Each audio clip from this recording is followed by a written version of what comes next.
রাজধানীর কারওয়ান বাজারে নিত্য প্রয়োজনীয় প্রায় সব পণ্যের দাম বাড়ায় বাড়তি টাকা নিয়েও স্বস্তি পাচ্ছেন না ক্রেতারা। তাদেরই একজন নিঘাত সুলতানা। প্রতি মাসের মতো এবারও তিনি পুরো মাসের বাজার করতে এসেছেন। তবে গত মাসে যেখানে 30,000 টাকায় বাজার শেষ হয়েছিল, সেখানে এবার 40,000 টাকা নিয়েও সব প্রয়োজনীয় পণ্য কিনতে পারবেন কিনা সেই শঙ্কায় রয়েছেন তিনি।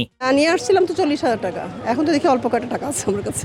আমি তো গত জুন মাসে যে কিনেছি 60 টাকা কিনেছি, আজকে তো 160 টাকা বলছে আমাকে। তাহলে এবার ডিফারেন্সটা বুঝে আমি কিনি নাই। আমি যখন যে দাম বাড়ে আমি কিনি না সেটা।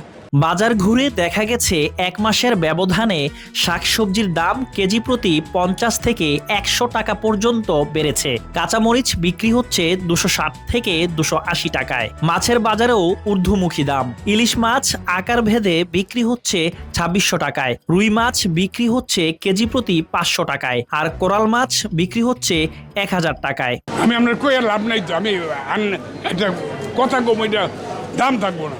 আমাকে দেশে কমবে না তো, কমার কোনো লক্ষ্য নিতেছে নাই। চিংড়ি বেশি 800 টাকা, সিলভার কাপ বেশি 250 টাকা, রুই বেশি 500 টাকা, 360 টাকা, কোরাল মাছ বেশি 1000 টাকা, তেলাপিয়া বেশি 300 টাকা, নলা 280 টাকা, কাতল বেশি 400 টাকা। এদিকে ডিমের বাজারেও নেই স্বস্তি। মাত্র এক মাসের ব্যবধানে প্রতি ডজনে ডিমের দাম বেড়েছে 30 থেকে 40 টাকা। আমি 260-70 দিয়ে কিনেছি, সেটা এখন 320 টাকা, 350 টাকা। 140 লাল লাল লাল, সাদা ডিম 130। না ডজন 12টা। এক মাস আগে আসিল লালটা আসিল 110, সাদা আসিল 100। মুরগির বাজারেও একই চিত্র।